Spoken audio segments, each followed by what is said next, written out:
Hello friends, എല്ലാവർക്കും നമസ്കാരം. എൻ്റെ യൂട്യൂബ് ചാനലിലേക്ക് സ്വാഗതം. ഇന്ന് നമ്മൾ ഡീൽ ചെയ്യുന്നത് കേരള ടെക്നോളജിക്കൽ യൂണിവേഴ്സിറ്റിയിലെ ബിടെക് മെക്കാനിക്കൽ സിലബസിൽ 4th സെമസ്റ്ററിലുള്ള അഡ്വാൻസ് മെക്കാനിക്സ് ഓഫ് സോളിഡ്സ് എന്ന സബ്ജക്റ്റിലെ 4th മോഡ്യൂളാണ് നമ്മൾ ഡീൽ ചെയ്യുന്നത്. അതിലെ 4th മോഡ്യൂളിൽ തന്നെ വളരെ ഇമ്പോർട്ടൻ്റ് ആയുള്ള 2-3 ടോപ്പിക്സ് ഉണ്ടെങ്കിലും അതിൽ one of the most important ആയിട്ടുള്ള ടോപ്പിക്കാണ് സ്ട്രെയിൻ എനർജി മെത്തേഡ് എന്നുള്ളത്. അതാണ് നമ്മളിന്ന് ഡീൽ ചെയ്യാൻ പോകുന്നത്. ഓക്കെ, അപ്പോൾ നമ്മൾ ഇതുമായിട്ട് ബന്ധപ്പെട്ട എല്ലാ ക്വസ്റ്റ്യൻസും എല്ലാ ഡെറിവേഷൻസും ഇതുവരെ ചോദിച്ചിരിക്കുന്ന യൂണിവേഴ്സിറ്റി ക്വസ്റ്റ്യൻസും എല്ലാം നമ്മൾ ഇവിടെ നിന്ന് നമ്മൾ ചെയ്ത് പോകുന്നുണ്ട്. അപ്പോൾ ഇനി വരുന്ന എല്ലാ വീഡിയോസും നിങ്ങൾ മറക്കാതെ തന്നെ കാണുക, ചാനൽ സബ്സ്ക്രൈബ് ചെയ്യുക. എല്ലാം നമുക്ക് എക്സാമിന് വരുന്ന ഒരു ലെവൽ ഓഫ് ക്വസ്റ്റ്യൻസ് നമ്മൾ ഉറപ്പായിട്ടും നമ്മൾ പഠിച്ച് പോയിരിക്കും. നമുക്ക് ഒത്തിരി ആഴത്തിൽ പോകേണ്ട, ഒത്തിരി ബേസിലേക്ക് പോകേണ്ട കാര്യമൊന്നുമില്ല എക്സാമിന് പാസ്സാകാനായിട്ട്, അല്ലെങ്കിൽ എക്സാമിന് മാർക്ക് കിട്ടാനായിട്ട്. സോ ആ ഒരു ലെവൽ ഓഫ് കോൺഫിഡൻസ് ഇത് കാണുന്ന എല്ലാ സ്റ്റുഡൻസിനും ഡെവലപ്പ് ചെയ്യുന്ന രീതിയിലാണ് വീഡിയോ പ്രിപ്പയർ ചെയ്തിരിക്കുന്നത്. ഓക്കെ, അപ്പോൾ നമുക്ക് എന്തായാലും സ്റ്റാർട്ട് ചെയ്യാം. First of all, strain energy methods എന്ന് പറഞ്ഞിരിക്കുന്ന ഒരു ടോപ്പിക്കാണ് നമ്മൾ പോകുന്നത്. First of all, what is strain energy എന്ന് നമുക്ക് പഠിച്ചേ പറ്റുള്ളൂ. What is strain energy? Strain energy എന്ന് പറഞ്ഞിരിക്കുന്നത് ഇമ്പോർട്ടൻ്റ് ആവുള്ളൊരു കാര്യമാണ്. എന്താണെന്ന് ചോദിച്ചു കഴിഞ്ഞാൽ, it is defined as the area under the load displacement curve.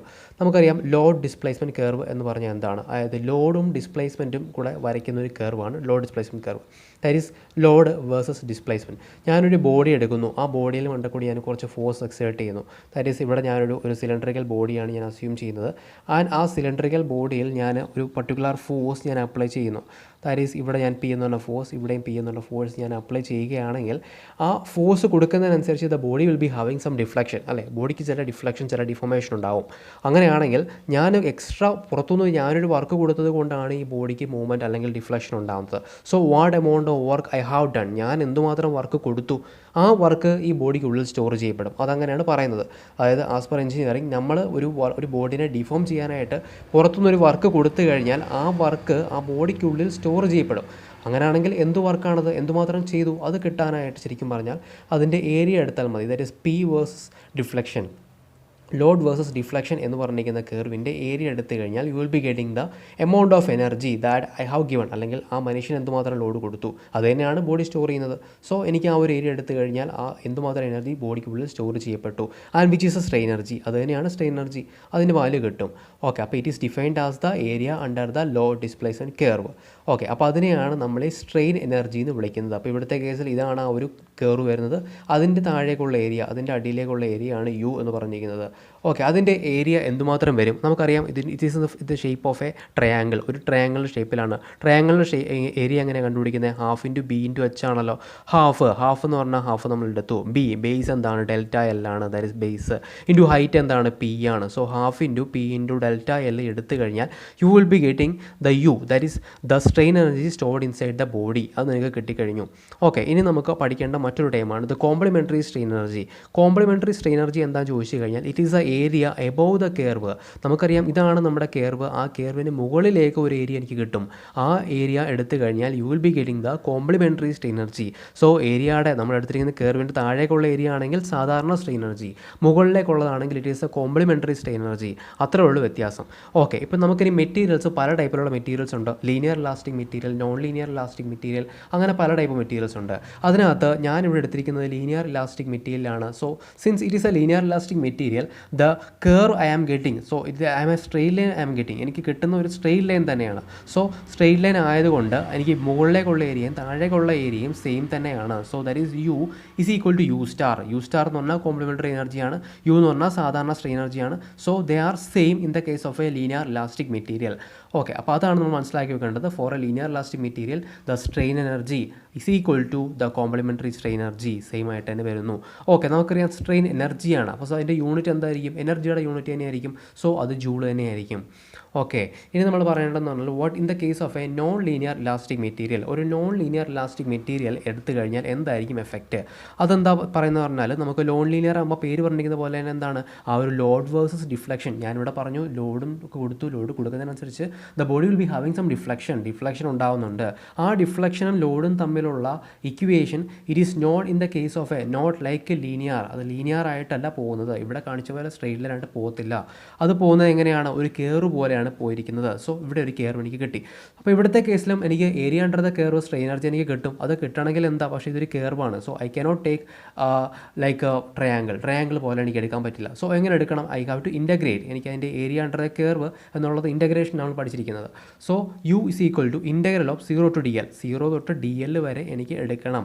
അത് എന്താണ്? ടോട്ടൽ ലെങ്താണ് DL എന്ന് പറഞ്ഞിരിക്കുന്നത്. സോ എനിക്ക് ഞാനൊരു ചെറിയൊരു എലമെൻ്റൽ ഏരിയ എടുക്കുന്നു. ആ എലമെൻ്റൽ ഏരിയയുടെ ഇവിടെ ഒറിജിനൽ നിന്നും എക്സ് എന്ന് പറഞ്ഞ ഡിസ്റ്റൻസ് മാറി ഒരു എലമെൻ്റൽ ഏരിയ എടുക്കുന്നു. And that elemental area is having a thickness of dx. അതിൻ്റെ തിക്നെസ് dx ആണ്. So when integrating I will be getting U. എനിക്ക് ആ യുവിൻ്റെ വാല്യൂ കിട്ടും. അതാണ് നമ്മുടെ സ്ട്രെയിൻ എനർജി എന്ന് പറഞ്ഞിരിക്കുന്നത്. ഇനി കോംപ്ലിമെൻ്ററി സ്ട്രെയിൻ എനർജി എന്ന് പറഞ്ഞു. ഈ കർവിന് മുകളിലേക്കുള്ള ഏരിയ ആണ്. അത് ഈ ഫിഗർ കാണുമ്പോൾ തന്നെ നമുക്കറിയാം താഴത്തെ ഏരിയ ആണ് കൂടുതൽ, മുകളിലത്തെ ഏരിയ കുറവാണ്. So for a non linear elastic body, for non linear elastic material, the U will be greater than U star. നമ്മുടെ കോംപ്ലിമെൻ്ററി സ്ട്രെയിൻ എനർജി എന്ന് പറഞ്ഞിരിക്കുന്നത് യുവിനേക്കാൾ കുറവായിരിക്കും, അല്ലെങ്കിൽ യു എന്ന് പറഞ്ഞിരിക്കുന്നത് കോംപ്ലിമെൻ്ററിനേക്കാൾ കൂടുതലായിരിക്കും എന്നുള്ള ഒരു ഇമ്പോർട്ടൻ്റ് ആയിട്ടുള്ള പോയിന്റും പഠിച്ചു വെച്ചേക്കുക. സോ ഇവിടുത്തെ കേസിലും യൂണിറ്റ് ജൂൾ തന്നെയാണ്, ബിക്കോസ് ഇതും ഒരു സ്ട്രെയിൻ എനർജി തന്നെയാണ്. ഇനി നമ്മൾ സ്ട്രെയിൻ എനർജി പറഞ്ഞു. ഇനി ഇത് കഴിഞ്ഞിട്ട് ഇമ്പോർട്ടൻ്റ് ആയിട്ട് പഠിക്കേണ്ട മറ്റൊരു ഫിസിക്കൽ ക്വാണ്ടിറ്റിയാണ് strain energy density. Strain energy density എന്താണ്? It is defined as the strain energy per unit volume. ഒരു വോളിയം നമുക്കറിയാം. ഈ ഒരു ബോഡി ഞാൻ എടുത്തിരിക്കുന്ന ഒരു എൻ്റയർ ബോഡി ഞാനിവിടെ എടുത്ത കാര്യം ഞാൻ പറഞ്ഞിരുന്നു. ആ ബോഡിയുടെ മുകളിലേക്ക് ഞാൻ ലോഡ് അപ്ലൈ ചെയ്യുന്നു എന്ന് ഞാൻ പറഞ്ഞു. ആ ലോഡ് ബോഡിക്കുള്ളിൽ ശരിക്കും പറഞ്ഞാൽ ആ ലോഡ് കാരണം ഒരു എനർജി സ്റ്റോർ ചെയ്യുന്നുണ്ട്. അങ്ങനെയാണെങ്കിൽ ഒരു മീറ്റർ ക്യൂബിൽ എന്തുമാത്രം എനർജി സ്റ്റോർ ചെയ്തു എന്നുള്ള വാല്യൂ കണ്ടുപിടിക്കുന്നത് ഇമ്പോർട്ടൻ്റ് ആണ്.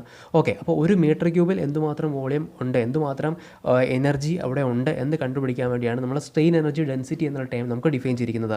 Therefore U is equal to capital U by V, where capital U എന്ന് പറഞ്ഞാൽ എന്താണ്? It is the actual strain energy divide by the total volume of the body. You will be getting the strain energy density. അപ്പോൾ ഡെൻസിറ്റിയാണ് നമുക്കറിയാം. സാധാരണ ഡെൻസിറ്റിയുടെ unit എന്താ? Kilogram per metre cube ആണ്. അതെന്താ? മാസ് ആക്ടിംഗ് പെർ യൂണിറ്റ് വോളിയമാണ്. പക്ഷേ ഇതങ്ങനെയാണോ? അല്ല, it is energy per unit volume. So energy, ഒരു യൂണിറ്റ് വോളിയത്തിൽ എത്ര എനർജി ഉണ്ടെന്ന് ചോദിച്ചു കഴിഞ്ഞാൽ മാസ് പെർ യൂണിറ്റ് വോളിയം എന്ന് പറഞ്ഞിരിക്കുന്ന പോലെ, അല്ലെങ്കിൽ കിലോഗ്രാം പെർ മീറ്റർ ക്യൂബ് എന്ന് പറഞ്ഞ പോലെ ഇതിൻ്റെ unit joule per metre cube വരും. ഓക്കെ, നമുക്ക് തെറ്റരുത്, ഒരിക്കലും തെറ്റാൻ പാടില്ലാത്ത കാര്യമാണിത്. ജൂൾ പെർ മീറ്റർ ക്യൂബാണ് ഇതിൻ്റെ ഏരിയ, ഇതിൻ്റെ യൂണിറ്റ് ആയിട്ട് വരുന്നത്. ഓക്കെ, അപ്പോൾ ഇതാണ് സ്ട്രെയിൻ എനർജി ഡെൻസിറ്റി എന്ന് പറഞ്ഞിരിക്കുന്നത്. ഓക്കെ, ഇനി അടുത്തതായിട്ട് നമ്മൾ ഡീൽ ചെയ്യുന്നത് അടുത്ത ഇമ്പോർട്ടൻ്റ് ആയിട്ടുള്ള ഒരു ടോപ്പിക്കാണ്. That is U is equal to, ഇതിനൊരു കറസ്പോണ്ടിങ് ഒരു ഇക്വേഷൻ എനിക്ക് എന്തായാലും ജനറേറ്റ് ചെയ്ത് പറ്റുള്ളൂ. അപ്പം അതിനുവേണ്ടി ഞാൻ ഹാഫ് PDL ആണ് എനിക്കറിയാം. That is strain energy is equal to half into P into DL. അതെങ്ങനെ കിട്ടിയതാ? ഏരിയ എടുത്തിട്ട് കിട്ടിയതാണല്ലേ. അപ്പോൾ ആ ഏരിയ കിട്ടി, അതിനെ സ്ട്രെയിൻ എനർജിനെ പെർ യൂണിറ്റ് വോളിയം കൊണ്ട് ചെയ്താലേ എനിക്ക് strain energy per unit volume എന്നുള്ള ടൈം കിട്ടുള്ളൂ. So is equal to half into PDL divide by volume. Volume എന്താണ്? Base area into height, base area into length ചെയ്തല്ലോ. ഇനി അതിനെ ഞാൻ P/A എന്ന് എഴുതി, DL/L എന്ന് എഴുതി. P/A എന്താ? P/A എന്ന് പറഞ്ഞാൽ it is a force acting per unit area. Force acting per unit area എന്താണ്? സ്ട്രെസ് ആണ്. സോ യു അല്ലെങ്കിൽ സ്മോൾ യു എന്ന് പറഞ്ഞിരിക്കുന്ന സാധനം, that is strain energy per unit volume is equal to half into P/A, that is stress. പിന്നെ DL/L, that is change in dimension divide by the original dimension. It is nothing but the strain. നമ്മളെടുത്തിരിക്കുന്ന ബോഡിക്ക് എന്തുമാത്രം strain ഉണ്ടായി. അപ്പോൾ നമുക്ക് half into sigma into epsilon എന്ന് പറഞ്ഞിരിക്കുന്ന ടേമാണ് the strain energy per unit വോളിയത്തിന് എനിക്ക് എഴുതാൻ സാധിക്കുന്നത്. ഇനി നമ്മൾ പഠിച്ചിട്ടുണ്ട് according to Hooke's law, sigma divide by epsilon is equal to E. That is stress divide by strain is equal to എന്താ? Young's modulus of elasticity. അങ്ങനെയാണെങ്കിൽ എനിക്ക് സ്ട്രെയിനെ എങ്ങനെ എഴുതാം? Epsilon is equal to sigma by E എന്ന് എഴുതാൻ പറ്റി. അങ്ങനെയാണെങ്കിൽ ഈ epsilon sigma by E substitute ചെയ്ത് കൊടുത്താൽ U will be getting sigma square by 2e. അപ്പോൾ ഇത്രയും രണ്ട് ഇക്വേഷൻസ് ആണ് നമ്മളിവിടെ ഇപ്പോൾ ഇത്ര നേരം സോഫാർ പഠിച്ചിരിക്കുന്നത്. U is equal to half sigma into എപ്സിലോണും സിഗ്മ സ്ക്വയർ ബൈ 2e എന്ന് പറഞ്ഞ രണ്ടും നമ്മുടെ ഈ സ്ട്രെയിൻ എനർജി പെർ യൂണിറ്റ് വോളിയത്തിന് ഇക്വേഷനാണ്. ഇനി നമുക്ക് നോക്കേണ്ടത് ഞാൻ എടുത്തെന്ന് പറഞ്ഞാൽ ഒരു ബോഡിയിലോട്ട് യൂണി ആക്സിയൽ സ്ട്രെസ് കൊടുത്താൽ, യൂണി ആക്സിയൽ ഫോഴ്സ് കൊടുത്താൽ വാട്ട് ഈസ് ദ എഫക്റ്റ് എന്നുള്ളതാണ് പഠിച്ചത്. ഇനി അങ്ങനെയല്ല, നമ്മൾ എടുക്കുന്ന ഓൾമോസ്റ്റ് ഓൾ കേസസും കോംപ്ലക്സ് സ്ട്രെസ്സുകളാണ്, കോംപ്ലക്സ് സ്റ്റേറ്റ് ഓഫ് സ്ട്രെസ് ആണ് നമ്മൾ എടുക്കുന്ന ബോഡിക്കുള്ളത്. അതായത് ഒരു ഫോഴ്സ് മാത്രമല്ല ഉള്ളത്. ഒരു ബോഡി എന്ന് പറഞ്ഞിരിക്കുന്നത് it will be subjected to forces along 3 directions, 3 ഡയറക്ഷനോ അതിൽ കൂടുതൽ ഡയറക്ഷനിലൊക്കെ വരാറുണ്ട്. അപ്പോൾ നമുക്ക് ഫോർ ദ സിംപ്ലിസിറ്റി നമ്മൾ 3 ഡയറക്ഷൻസിൽ, അതായത് sigma X, sigma Y, sigma Z and അങ്ങനെ നമ്മൾ അതിൻ്റെ നെഗറ്റീവ് ഡയറക്ഷനിൽ നമ്മൾ ഫോഴ്സ് അപ്ലൈ ചെയ്ത് കൊടുക്കുന്നു. കിട്ടുന്നു. സോ കറസ്പോണ്ടിങ് സ്ട്രെസ്സുകളാണ് സിഗ്മ ഇസഡ് എന്ന് പറഞ്ഞിരിക്കുന്നത്. ഓക്കെ, അങ്ങനെയാണെങ്കിൽ എന്തായിരിക്കും നമുക്ക് വരുന്നത്? ദ സ്ട്രെയിൻ എനർജി എന്ന് പറഞ്ഞിരിക്കുന്നത് ഓരോ ഡയറക്ഷനിലും ഉണ്ടാകുന്ന സ്ട്രെയിൻ എനർജിയുടെ സമ്മായിരിക്കും. That is half into sigma x epsilon x plus half into sigma epsilon y plus half into sigma z epsilon z. അങ്ങനെ ഈ 3 വാല്യൂം കൂടെ ആഡ് ചെയ്യുമ്പോഴാണ് the strain energy per unit volume for a body subjected to axial strain കിട്ടുള്ളൂ.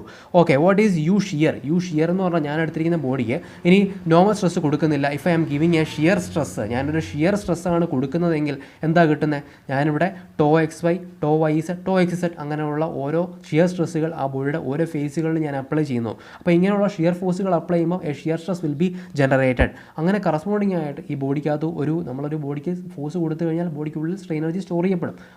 അതൊരു പ്രപഞ്ച നിയമമാണ്. അതിനകത്ത് ബോഡിക്കുള്ളിൽ store ചെയ്യപ്പെടുന്നുണ്ട്. ആ സ്റ്റോർ ചെയ്യപ്പെടുന്ന എനർജി പെർ യൂണിറ്റ് വോളിയം ഞാൻ കണ്ടുപിടിക്കാൻ വേണ്ടിയാണ് ഞാൻ ഇത് ചെയ്യുന്നത്. That is U shear is equal to half into tau X Y into gamma X Y. That is tau. നമുക്ക് എന്തായാലും ഒരു സ്ട്രെസ് ഇൻറ്റു സ്ട്രെയിൻ ആണ്. Half into stress into strain. ആ ഇക്വേഷൻ പഠിച്ചു വെച്ചേക്കുക. അപ്പോൾ ഇവിടുത്തെ കേസിൽ half into shear stress into shear strain plus half into tau Y Z, അതായത് വൈ സെഡ് ആ ഒരു ഏരിയയിൽ കിടക്കുന്ന shear stress into corresponding shear strain. അങ്ങനെ ആ ഒരു 3 ക്വാണ്ടിറ്റീസും സം ചെയ്ത് കഴിഞ്ഞാൽ you will be getting the strain energy stored inside the body per unit volume. അതെനിക്ക് കിട്ടുന്നു.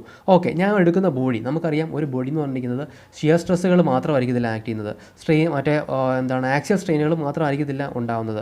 എല്ലാ ടൈപ്പിലുള്ള ഡിഫോർമേഷനും ഉണ്ടാവാറുണ്ട്. അതായത് ആക്സിയൽ സ്ട്രെസ്സും ആക്സിയൽ സ്ട്രെയിനും ഷിയർ സ്ട്രെസ്സും എല്ലാം ഉണ്ടാവാറുണ്ടല്ലോ. സോ ഇതിൻ്റെ എല്ലാം കൂടെ കമ്പൈൻഡ് എഫക്റ്റ് എനിക്ക് എടുത്തേ പറ്റുള്ളൂ. സോ എടുക്കണമെന്നുണ്ടെങ്കിൽ ടോട്ടൽ സ്ട്രെയിൻ എനർജി എന്ന് പറഞ്ഞിരിക്കുന്നത് എന്താണ്? ഈ മുകളിൽ എഴുതിയിരിക്കുന്ന ഇക്വേഷനും താഴെ എഴുതിയിരിക്കുന്ന ഇക്വേഷനെയും കൂടെ ഉള്ള സമ്മാണ് ദ ടോട്ടൽ സ്ട്രെയിൻ എനർജി എന്ന് പറഞ്ഞിരിക്കുന്നത്. സോ ഹാഫ്, എല്ലാത്തിലും ഒരു ഹാഫ് ഉണ്ടല്ലോ, അതും കോമൺ എടുക്കാൻ പറ്റുമല്ലോ.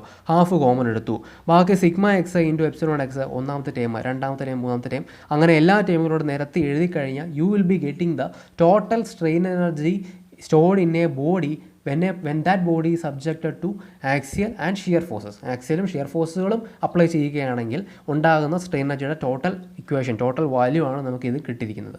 ഓക്കെ, ഇതാണ് നമ്മുടെ ഫസ്റ്റ് വീഡിയോയിൽ ഞങ്ങൾ ചെയ്യുന്നത്. ഇതുമായിട്ട് ബന്ധപ്പെട്ട് എന്തെങ്കിലും ഡൗട്ട് ഉണ്ടെങ്കിൽ നിങ്ങൾക്ക് കമൻറ്റ് ചെയ്യുക. എന്ത് ഡൗട്ട് ഉണ്ടെങ്കിലും നമുക്ക് ക്ലിയർ ചെയ്ത് തരുന്നതാണ്. ഇനി അടുത്തതെന്ന് പറഞ്ഞിരിക്കുന്നത് ഇച്ചിരി കോംപ്ലക്സ് ആയിട്ടുള്ള ടോപ്പിക്സാണ് വരാൻ പോകുന്നത്. ആദ്യം ഒരു സിമ്പിൾ ആയിട്ടുള്ള ടോപ്പിക്കാണ്. ഇത് കട്ട ബേസാണ്. ഈ ബേസ് ഉണ്ടെങ്കിൽ മാത്രമേ നമുക്ക് ബാക്കിയുള്ള കാര്യങ്ങൾ നമുക്ക് ഡെവലപ്പ് ചെയ്ത് വരാൻ പറ്റുള്ളൂ. ഓക്കെ, അപ്പോൾ ഈ വീഡിയോ നിങ്ങൾ പഠിച്ചിട്ട് കറസ്പോണ്ടിങ് ആയുള്ള നോട്ട്സൊക്കെ എഴുതി വെച്ചേക്കുക. ഈ ഒരു വീഡിയോയിൽ ഈ ഒരു പേജിൽ കാണിച്ചിരിക്കുന്ന നോട്ട്സ് മാത്രം നിങ്ങൾ എഴുതിയാൽ മതിയാവും. വേറെ ഒന്നും തന്നെ ആവശ്യമില്ല. Okay, thank you.